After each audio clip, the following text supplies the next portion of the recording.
నారాయణ ఈ దఫా మంత్రిగా చాలా కీలకమైనటువంటి పాత్ర పోషిస్తున్నారని మొన్నే చెప్పుకున్నాం. మున్సిపల్ శాఖ మంత్రిగా మొన్న వెళ్ళి పిడుగురాళ్లలో చూసొచ్చి 2 రోజుల తర్వాత మళ్ళీ నేను వస్తానన్నప్పుడు ఇలాంటి మాట్లాడుతూ ఉంటారు అధికారులు ఎదురుకుండా, ఏముండదని అక్కడ వాళ్ళు అనుకున్నారు. తీరా చూస్తే నారాయణ మళ్ళీ అక్కడికి వెళ్ళారు. డయేరియా ప్రభావిత ప్రాంతాల్లో లెనిన్ నగర్, మారుతి నగర్లో స్థానిక ఎమ్మెల్యే ఎరపతినేని శ్రీనివాసరావుతో కలిసి గ్రౌండ్ లెవెల్లో తిరిగారు. మారుతి నగర్ పిహెచ్సిలో చికిత్స పొందిన డయేరియా బాధితులు పరామర్శించారు. డ్రైనేజీలో సిల్ట్ తొలగింపు, శానిటేషన్ని పరిశీలించారు. అదే సందర్భంలో స్వయంగా తను కూడా వాటిట్లో పార్టిసిపేట్ చేశారు.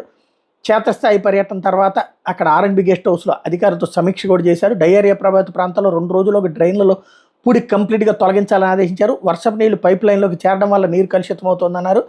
మరోవైపు లెనిన్ నగర్, మారుతి నగర్లోని 8 బోర్లలో నైట్రేట్ ఉన్నట్టు బయటపడింది. తాజా టోటల్గా 2 ప్రాంతాల్లో కొత్తగా కేసులు నమోదైనాయి. మరో 2 కేసులు రూరల్ ప్రాంతాలను కోణంకిలో నమోదైనాయి. అందరూ పూర్తి ఆరోగ్యకరంగానే ఉన్నారు అన్నటువంటి విషయాన్ని తేల్చారు. డయేరియా మీద చంద్రబాబుతో కూడా చర్చించారు. ప్రభుత్వ పరంగా అవసరమైనటువంటి అన్ని చర్యలు తీసుకోవాలని చంద్రబాబు ఆదేశించారన్నటువంటి విషయాన్ని నారాయణ చెప్పుకొచ్చారు. పిడుగురాళ్ల వ్యాప్తంగా ఉన్న 150 కిలోమీటర్ల డ్రైన్లలో పూడికి తొలగించేందుకు అంచనాలు సిద్ధం చేయమని చెప్పి కూడా అధికారులను ఆదేశించారు. పట్టణంలోని అన్ని హ్యాండ్ బోర్లో నీటిని పరీక్షించమని చెప్పి ఆదేశించారు. వీలైనంత త్వరగా 100% డయేరియా నివారించేలా ప్రయత్నం చేస్తున్నామని చెప్పి ప్రజలంతా కాచి చల్లార్చి నీరు తాగమని సూచించారు.